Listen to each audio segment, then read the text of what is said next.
Okay, so this social studies test battery, it's 49 questions, as it says here. And if you were working on your own, they would give you about 70 minutes to complete it. So something else to consider, as you know, since we're working through sort of one at a time and I'm calling on you guys, we're not as concerned with time. Obviously I might stop to add some information, you know, to a question or something.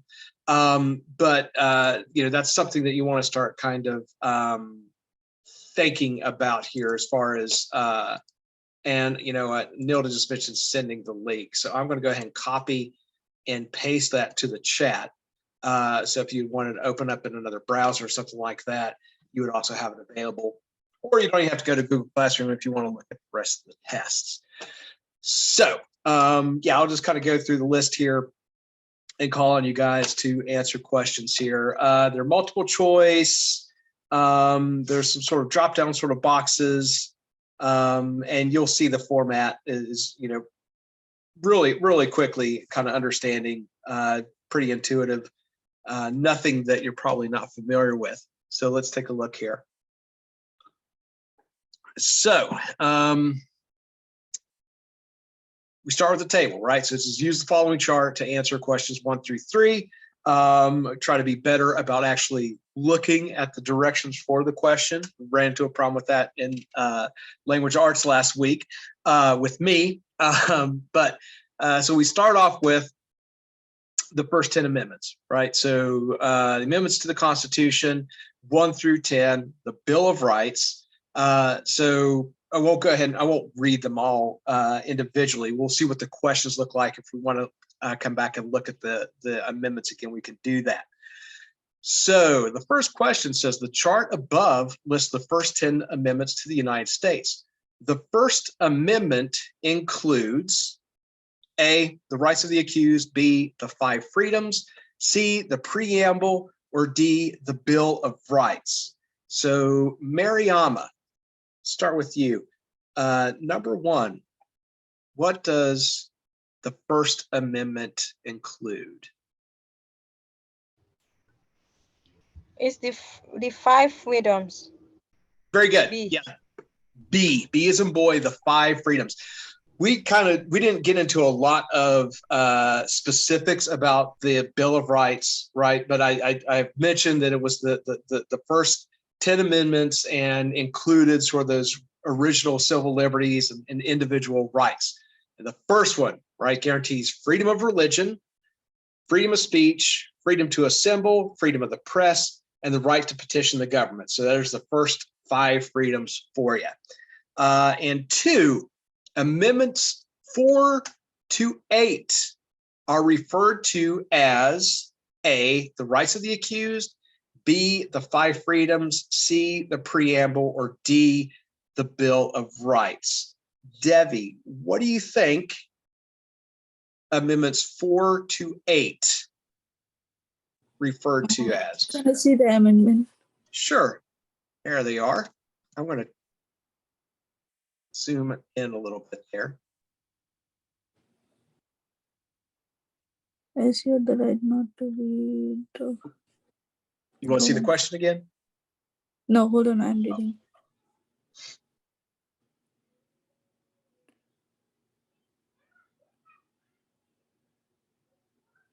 It is, I think, the 5 freedom.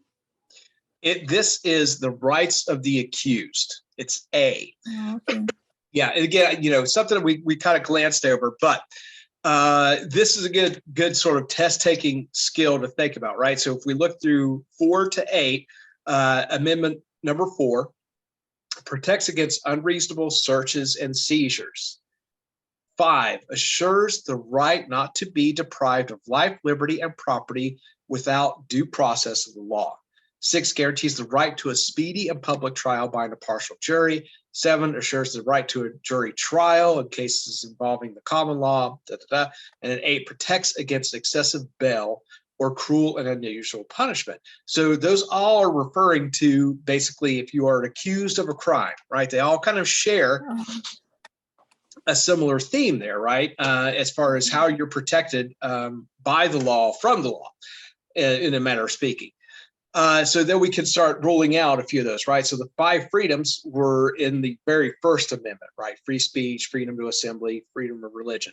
The preamble, that's before the Bill of Rights itself, right? There's no amendments in there. It's basically an introduction to the Bill of Rights and the Constitution. It's the preamble. And then the Bill of Rights itself, well, those amendments are a part of the Bill of Rights, right? So the rights of the accused are amendments 4 to 8, and it basically outlines the rights you have as someone accused of a crime. So due process, the right to a jury trial, right to a speedy trial. And then number 3, our final question about the Bill of Rights here, it says, in the 3rd Amendment, the word quartering means which of the following?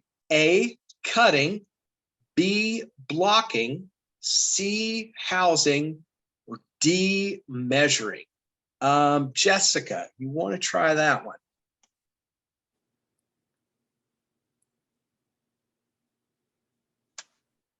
We could take a look at the amendments again, too.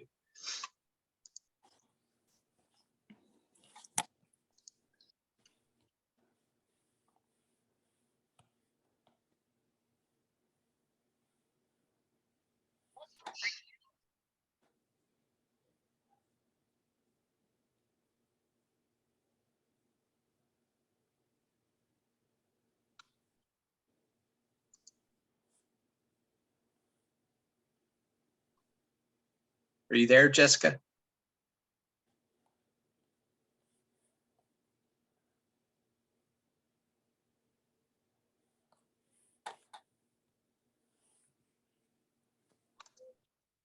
All right, let's try Nautica. Nautica, you want to give that one a try here? The 3rd Amendment, the word quartering means which of the following? Oh, let's see here. We might have one in the chat.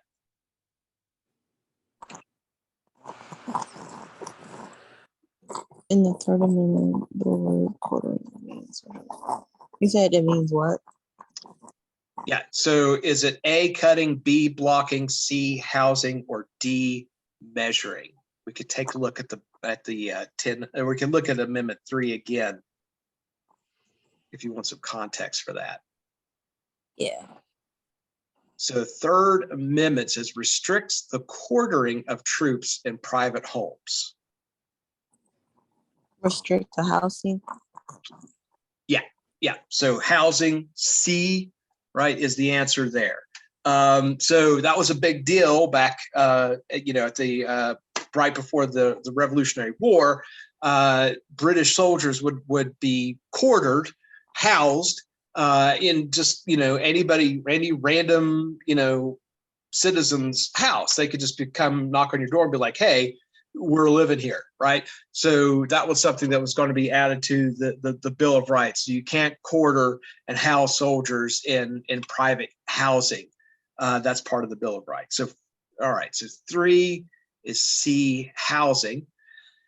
And now we have a graph. The graph below shows the 2013 purchasing power of having $50 in previous years. So, you know, basically the value, it says 2013 value of $50 in selected prior years. So, right, remember when we think about graphs, so that vertical line there says 2013 values. So how much that money would have meant, you know, how far it would have went, you could look at that way, you know, going back to the 1960s. And we always talk about our, you know, dependent and independent variables. Our independent variable will go across the bottom. Not that these necessarily is deals with a correlation, but 1960, we see, right, around $400 in 2013 dollars, right, in 2013 value. You know, going all the way down to 2010, where it's closer to $50 is $50 as far as value goes. So let's see, Nilda, let's give This one, try. According to the graph above, which decade experienced the fastest rate of inflation? Yes, I think it's A. So it's C. So for C, 1980s, where the amount, right? So the inflation drops the most, increases the most. And you know what though?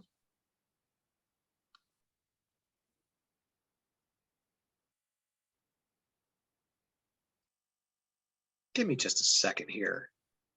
I want to check something because that answer does not look right.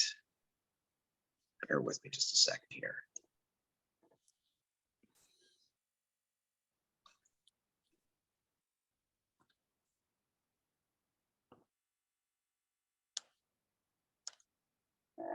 Here.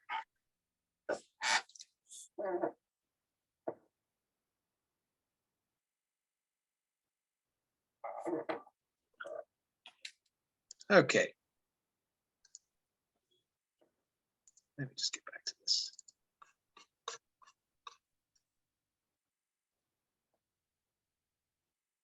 This looks a little funny to me because,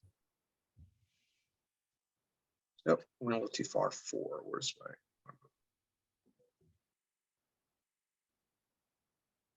No, I did go far. I'm sorry.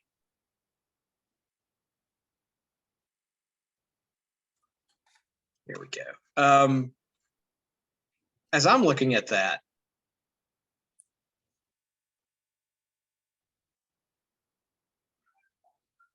here we go. It looks to me, right, if we're talking about we're looking at the fastest rate of inflation. So that means how much less your dollar was worth, right? How much less spending power you had based on that. Now they're saying the decade of the 1980s, which, would be right here about in the center of the graph from 1980 to 1990. That would be the decade of the 1980s. But it dropped from about 150 to about 100 or maybe a little under that. Whereas here in the 1970s, where it was just above 300 and fell to about 150, it lost about half its value. So if this was me, I would put B. So which, decade experienced the fastest rate of inflation? We also know historically, because we talked about that, right? In the Carter administration, at the end of the Ford years, inflation due to petroleum and everything. So that answer keys is wrong. The 1980s, 150 down to about 100. That is incorrect. The decade of the 1970s, so B should be the correct answer there, because you see how far it drops between 1970 and 1980. It's a much, much steeper decline than anywhere else on that graph. So it should be B, right? That is the fastest rate of inflation, where we see it dropping so quickly. So now a graph here. Let's see. So using the graph below to answer questions 5 and 6. And this has to do with slavery. So the number of slaves in each decade. So the lighter shade there, we're only dealing with 2 shades, but the lighter shade of kind of that gray is for 1860. The darker shade is for 1850, so the previous decade, right? And we see in 1860, there was a little bit of growth there was a lot of growth in Mississippi and Alabama, and a little bit in South Carolina, where Virginia actually fell a little bit. So we see, down our side there, Virginia, South Carolina, Mississippi, and Alabama, all slaveholding states. And then the graph for the 1860s and 1850s as far as how many slaves per state. So looking there, according to this graph, and we can see we have a little drop-down box there, blank had almost as many slaves in 1850. So Mariama, what state would have had almost the same amount of slaves in 1850 as 1860?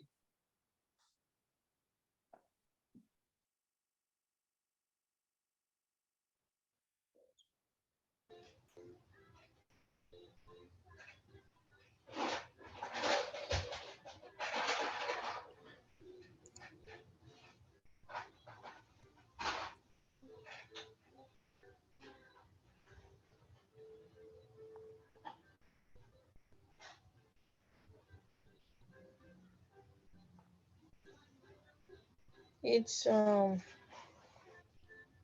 Mississippi. I don't know how you call it. It's Virginia. So they're looking at who has the, it's asking what, state had almost as many slaves, right? So in Virginia, we see that number here on those graphs really close. South Carolina, there's a bigger discrepancy. Mississippi, there's even a larger one. In Alabama, there's a fairly significant one where there was actually more slaves in the 1860s than there were in the 1850s. The only one that stayed rather close was Virginia. So Virginia for number 5. And you can see here, right, you have like a drop down box kind of question. So you just drop on that and you click Virginia for the answer. And then number 6, so according to the graph, blank had the greatest increase in the number of slaves in 1860. So Devi. You can the graph. Yep. 1860.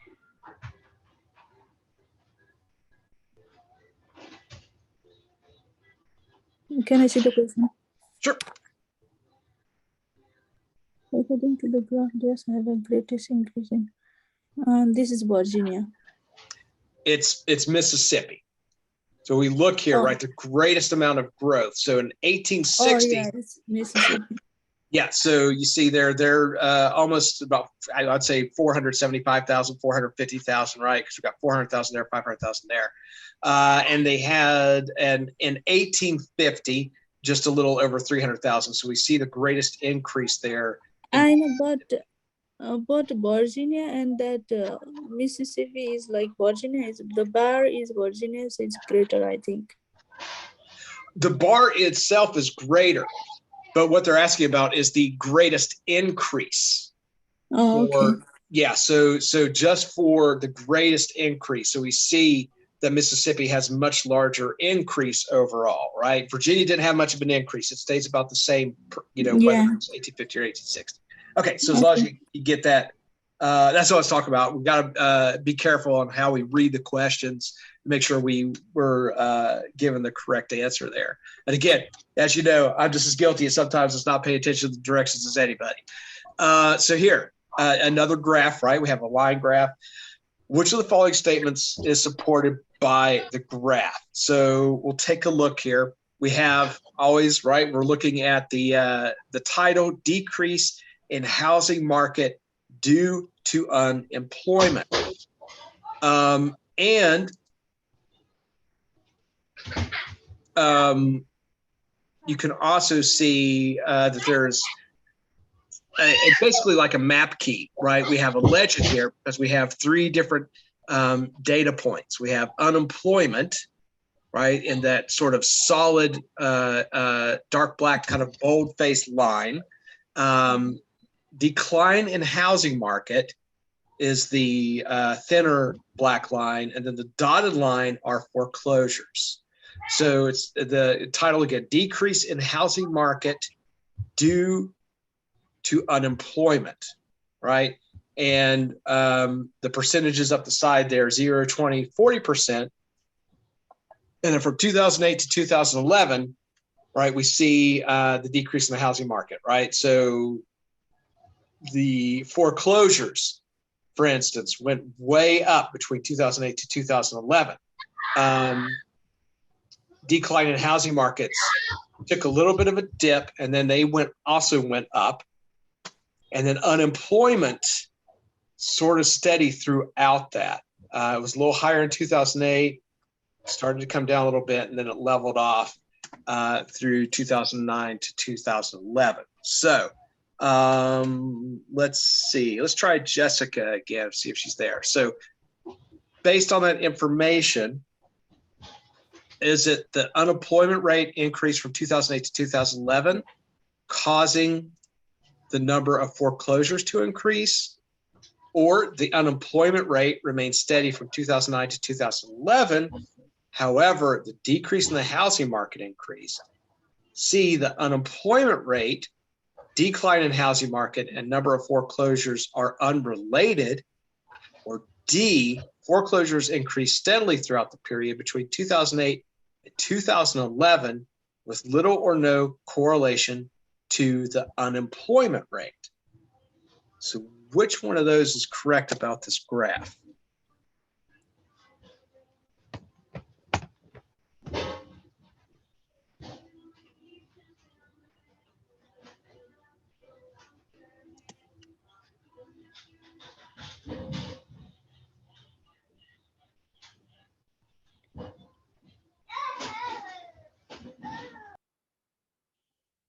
Jessica, are you there?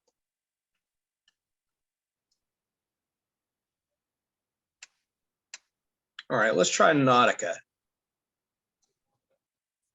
Looking at that line graph, what can we say? Let me read the answers. Sure. Employment rate increased from 2008 to 2011, causing the number of foreclosures to increase.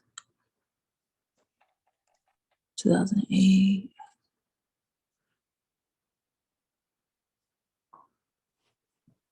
Unemployment rate increased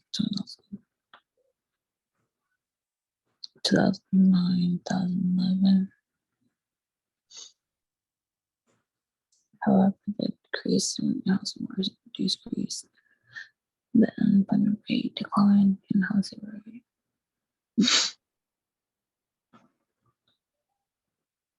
The number of closure. Which one is the unemployment? Which one is like the decline in housing market? Oh, never mind. I see them down there. Gotcha. All right. Decline in housing market, foreclosures. Okay. Foreclosures increased steadily throughout the period between 2008 and 2011, with little or no correlation to the unemployment rate.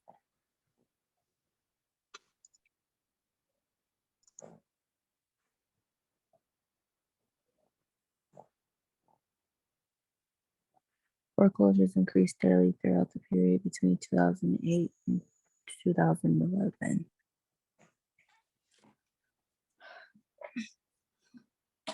Is it D? Yeah, it's D.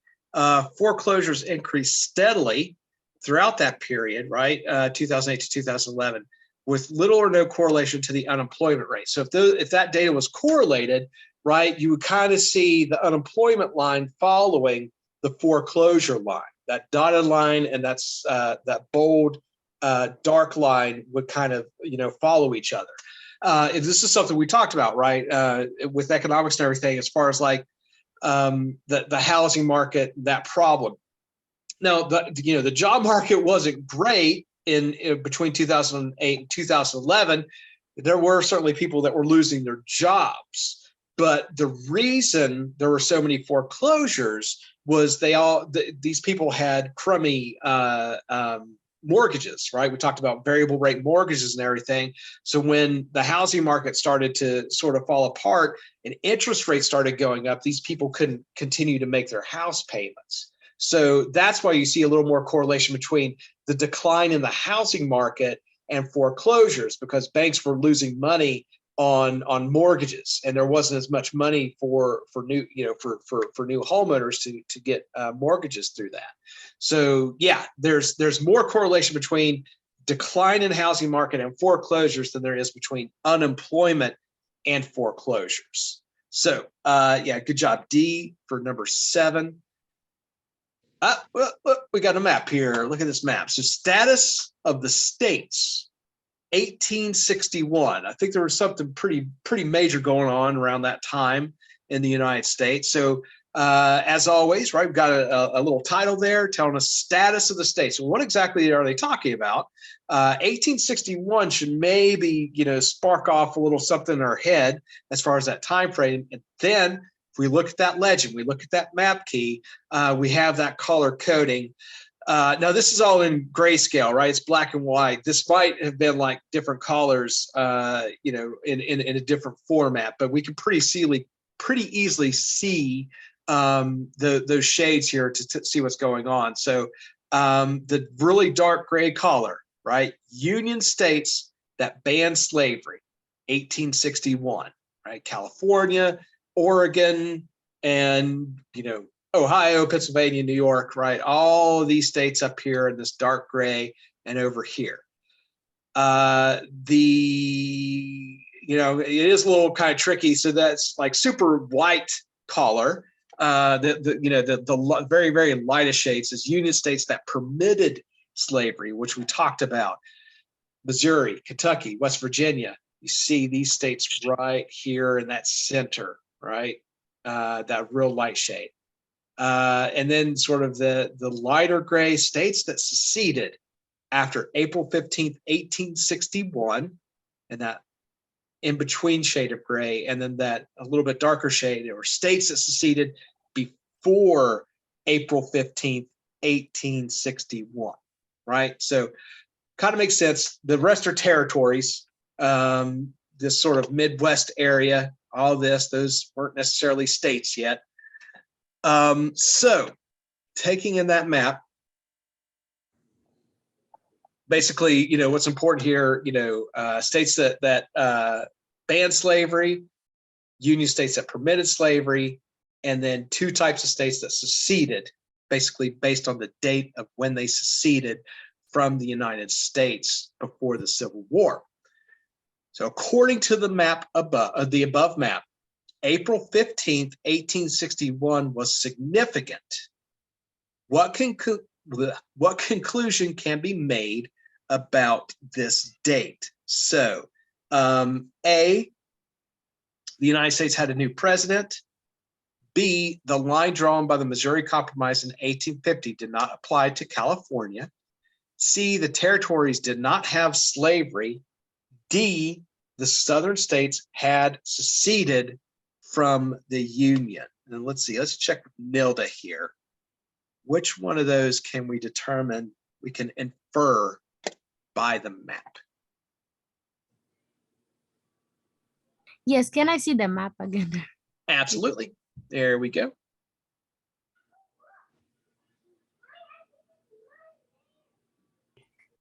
Okay.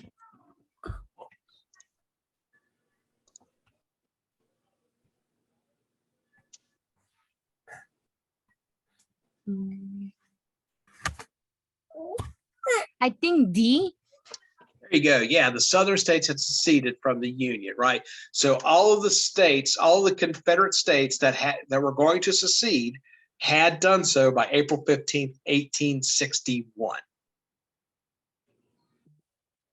Okay, or I'm sorry. Wait a minute. Yeah, so the number of states here in the dark gray had seceded by April 15th, 1861. They were then added Arkansas, Tennessee, North Carolina, and Virginia after April 15th, 1861, within a matter of months, honestly. So 8 is D. 9, we have a short passage here. So this is a letter printed widely in American newspapers, was written by George W. Harkins, chief of the Choctaw tribe, in response to the brutal Indian removals to new homes in the West.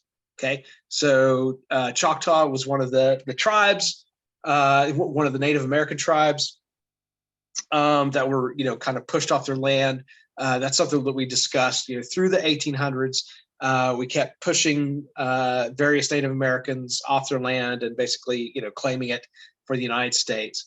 So this is from George W. Harkins to the American people, February 25th, 1832. Yet it is said that our present movements are our own voluntary acts. Such is not the case. We found ourselves like a benighted stranger following false guides until he was surrounded on every side with fire and water. The fire was certain destruction, and a feeble hope was left him of escaping by water. A distant view of the opposite shore encourages the hope to remain would be inevitable annihilation. Who would hesitate, or who would say that his plunging into the water was his own voluntary act? Painful in the extreme is the mandate of our expulsion. We regret that it should proceed from the mouth of our professed friend, for whom our blood was commingled with that of his bravest warriors on the field of danger and death. I ask you in the name of justice for repose, for myself and for my injured people. Let us alone. We will not harm you. We want rest. We hope in the name of justice that another outrage may never be committed against us, and that we may for the future be cared for as children and not driven as beasts, which are benefited by a change of pasture. Okay, so in his letter, George W. Harkins is referring to which of the following? A, the Indian Removal Act. B, Civil Rights Movement. C, American Indian Movement.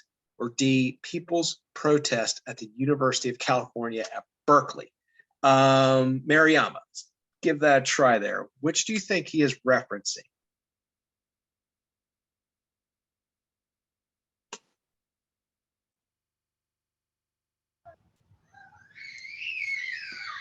I think it's the Indian Removal Act. There you go, right? Inferring because of what he's talking about, and the time frame. So the Indian Removal Act was basically legislation right around this time. It started a few years earlier. But again, we had talked about this all through time. I didn't really specifically mention the Indian Removal Act, but we know based on the content of his letter, based on the fact that he is a Choctaw chief, and the discussion here, we understand that this is about the Indian Removal Act. All right, and then the second one, which conclusion can you draw from the information in the Harkins letter? Either A, the Choctaw tribe was leaving their lands voluntarily. B, the Choctaw tribes was being forced to leave their land. C, the Choctaw tribe had no land. Or D, the Choctaw tribe wanted to move to another place. Devi, what do you think? What choice you want to go with? I think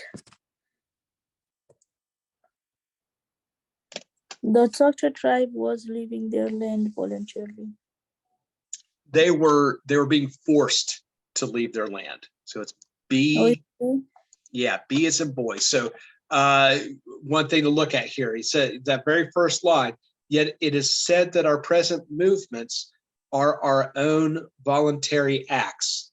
Such is not the case, right? So they're talking about they are being forced to do this.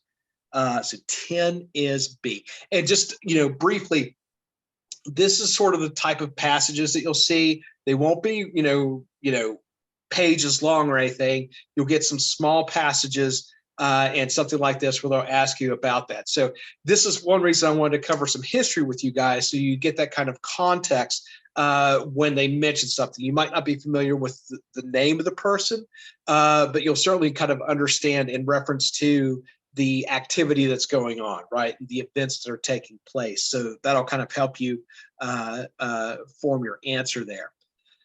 Okay, another map. So based on the map, which of the following is the most likely conclusion one could draw? So here, real simple, right? We have the entirety of the globe minus Antarctica on the bottom there. And we have the equator representing the Tropic of Cancer and Tropic of Capricorn. Not real important, but what we have there through that center is basically the warmest part of the globe, right? Between the Tropic of Capricorn and the Tropic of Cancer is typically your warmest areas in the country. Then what we have numbered there are the deserts throughout the world, or the major ones, right? So the Great Basin Desert in the United States, the Sahara Desert in Africa is number 5, the Arabian Desert through the Middle East is number 6, the Gobi Desert, number 9 in Asia. And then, most of Australia is a desert. So, but you see the idea there, right? So we see those locations of those deserts, and we see, sort of their location. So based on that then, Nautica. So what is represented here? Is it most desertification occurs near the equator? B, a large area of desert can be found in North Africa. C, there is a large desert area in South America. Or D, there is no desert in Australia. Is B. B, right? So a large area of desert can be found in North Africa. So right here, right, we have Northern Africa, we have the continent of Africa, and large swath of that is desert. So that's like Egypt, Libya, some of those northern African countries. And just a process of elimination here, right? We can eliminate immediately some of those answers. There is no desert in Australia. No, Australia is mostly desert. They have problems with rainfall, right? They have a lot of drought conditions. C, there's a large desert area in South America. No, right? We could see there's a little bit of desert on the Pacific coast, but South America, right? Rainforest, right? The Amazon. It's a very heavy very green continent. And then A, most desertification, that is a difficult word, occurs near the equator. Not necessarily, right? We see all through, and as I mentioned, right, most of the most of the world's landmass is above the equator. That's really well represented on this map, right?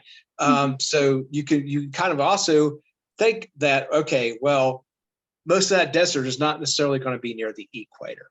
So that leaves us with B as in boy. So process of elimination sometimes will help you find the answer. 12. Okay, so a little bit of text here, and we got a table of information. So the Constitution allows the federal government and the states to exercise some nearly identical powers. Both the federal and state governments can make and enforce similar laws. For example, states make laws regulating state elections, while the federal government controls congressional and presidential elections. Both state legislatures and Congress can levy taxes, charter banks, and borrow money. Powers that exist at both levels are called concurrent powers. All right. So our table shows us that first column there shows powers delegated to the federal government. So only the federal government has those powers. Second column, powers shared by the federal and state government. So concurrent powers there in the middle. And then powers on the end reserved to the states alone. So powers just for the federal government, declaring war, right? Regulate interstate and foreign trade, coin money, establish post offices, set standards for weights and measurements, admit new states, establish foreign policy, establish laws for citizenship, regulate patents and copyrights, pass laws necessary for carrying out its powers. That second shared powers, right? Enforce laws. So, right, we have local police departments, we have state police departments. Borrow money, a state can borrow money. Levy taxes, right? We have state and local taxes and federal taxes. Establish charter banks, so you have state banks. And provide for general welfare. So a lot of, whether it's, monetary assistance, economic assistance, stuff like that, that's regulated and provided by a state. A lot of the funds will come from the federal government, but it's up to the state to distribute a lot of that type of stuff. And then powers reserved only to the states. Establish local governments. That's up to a state. Regulate commerce within a state. So if it's within your own boundaries, you regulate that activity. Provide for public safety. Create corporation laws. Establish schools. Make marriage laws. And assume all the powers not granted to the federal government or prohibited by the Constitution, which is outlined in the Constitution. So think about all that. Number 12 says, which of the following are shared powers of the federal and state governments? So A, make it possible for an immigrant to become a citizen. B, provide the legal basis and charter for a new bank in the state of Wyoming. C, establish a new school system in Shelby County, Tennessee. Or D, admit Puerto Rico as a new state. Nilda, which one of these are shared powers? Let me see. I think B. B as in boy? Yes. Yeah. So, right, that making it and chartering a new bank, right? The federal government can do that. A state government can do that.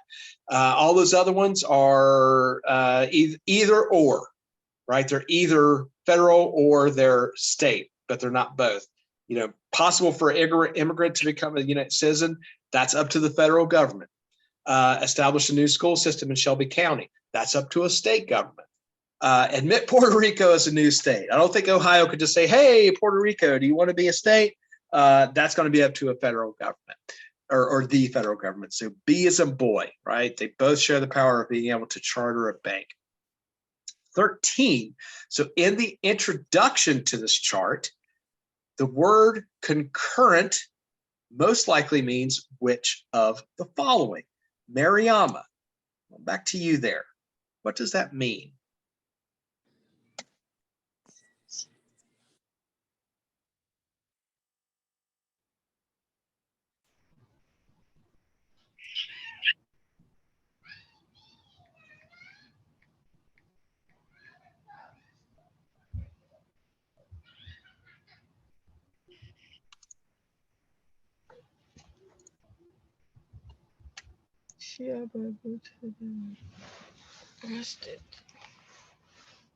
I think it's B.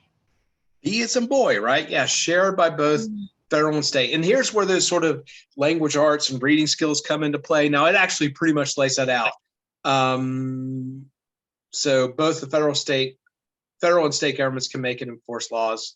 Down at the bottom of here, it says powers that exist at both levels are called concurrent powers. So they pretty straight up give you the answer, right? They tell you concurrent powers means that they exist at both levels.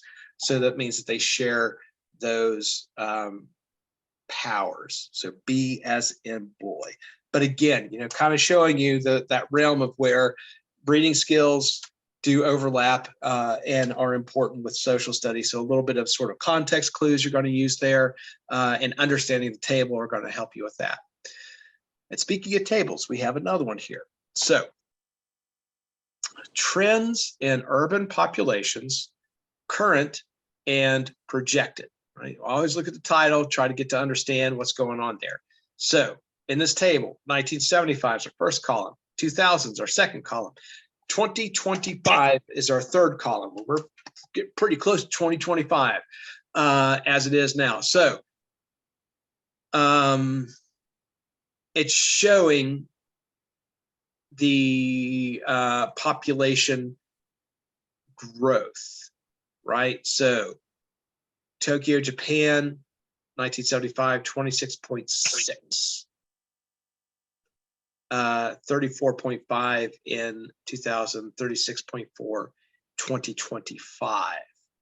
And we're seeing them ranked, right? So it's not just straight across, and that's going to show differences in growth, right? So Newark, USA. I don't know why that's odd. I don't know if they're talking about New York City. Anyhow, so either way, wherever they're talking about, 15.9 in 1975, not nearly as much at 2000, so 17.9, and it falls off sharply in 2025, projected growth only 20.6. So we're seeing them ranked, right? So Bombay, India, for example, much different. Not even in our top 10 there in 1975. Right? If I'm looking at that right, it doesn't even show up. 2000, it's up to 16.1. And then by 2025, up to 26.4, right? So showing how those current and projected trends in urban population are changing. So based on the information in the chart above, blank will be the most populous city in the world in 2025. So, Debbie. Yeah, can I see the chart? Yeah. 2025 most populated city is Tokyo, Japan. There you go. Yeah, it is definitely Tokyo, right? It was, as a matter of fact, the most populous all through every one of those, right? It was at the top in 1975, it was at the top of 2000s, it's going to be at the top of 2025. But, right, so based on the information there, Tokyo will be the most populous city in the world in 2025. And then got a pie chart. So using, can you all give me one moment? There's a knock at my door and it could be the maintenance guy. I will be right back.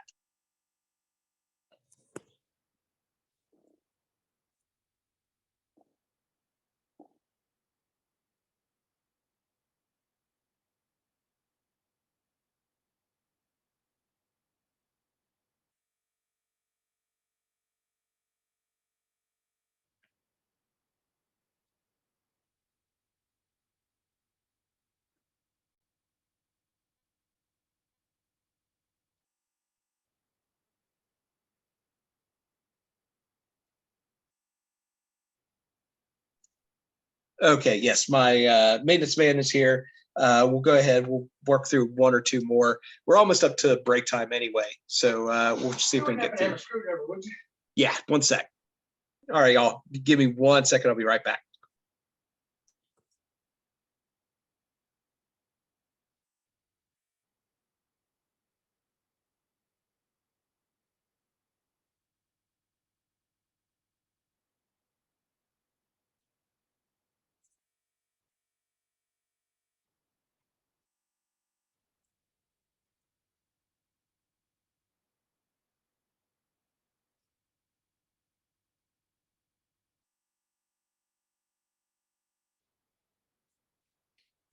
Okay, sorry about that. We'll get through this question and we'll go ahead and take a break. Looking at our pie chart here. So refugees in the United States, 2010, right? We looked at pie charts, great way to represent particularly percentage type information and where those refugees are coming from, right? That's where it's telling us. So in 2010, only 3% was from Iran, right? The most were from the Near East and South Asia. And then East Asia, 17%, 17% from Iraq as well in 2010. And then again, smaller numbers from Latin America and the Caribbean. So according then to the graph, what conclusion can be made about refugees in the United States in 2010? And let's try Nautica. What conclusion can you draw about the refugees there? A, more than half the refugees in the United States were from Asia. B, Latin America and the Caribbean were a great source of refugees in 2010. C, refugees come to the United States from Europe. Or D, Iran and Iraq had large numbers of refugees. The South Asia and Latin America and Caribbean. So So A, yeah, more than half the refugees in the United States were from Asia. So whether it was from the Near East and South Asia or just East Asia, that represents about 51%. The Bhutan is also in Asia. Bhutan, yes, which I was Yes. actually surprised. That's quite a large immigration population from one location. But yeah, so this, representing, that sort of graphic information there. And you get to see, there's reasons, obviously, where we have a higher when you take a snapshot of a year, right? You can also think about what was going on at that time. So, you look at 17% from Iraq. Obviously that, we were in the middle of a war at that time. So we had a lot of refugees that were displaced populations because of the war going on at that time. And, Latin America and the Caribbean, smaller number. Iran, because we have a lot of difficult relationship with Iran, we have far less of an immigration pattern from that country. But you just look at those big chunks of the pie and you'll see, right? East Asia, Near East, and South Asia have the two biggest amount of refugees based on population coming to the US. So 15 is A. Okay, let's go ahead and take a break then. There's plenty more questions just with this one practice test, which we'll pick up with tomorrow. So tomorrow for social studies, we will start at question 16 on this particular test and keep running there. Because again, we got 49 questions. So we'll see how far we get. Of course, I had to stop a couple times along the way here. So let's go ahead. Let's go ahead and say we'll take a break until 1:30. And we'll start up with language arts right then with the grammar and mechanics lesson. All right. So any questions first before we take off here for our break? Do we have this on Google Classroom? Do you have this one on Google Classroom? Yeah. No, I'll put it up when we finish it. And then you guys can go back through and practice it. What's up there right now on Google Classroom is what we looked at on Thursday, which is sort of like a little study guide with a few practice questions and everything. Really good material and, covers a lot of the social studies stuff. This one, though, is a different sort of practice battery. Okay. Any other questions? So are we gonna have 49 questions? Let me check on that. I don't think that's correct. I think this is sort of like based on the time, though, it would take you to get through the same amount of questions. But I can check on that to see exactly how many questions are on the test. That's on GED.com, I believe. But I'll see if I can actually figure out how many questions in total there are. Anything else? We good? Okay, let's go ahead and take a break till about 1:30 then, and we'll jump back in with some language arts. Okay. Thank you. Bye. All right. Bye-bye.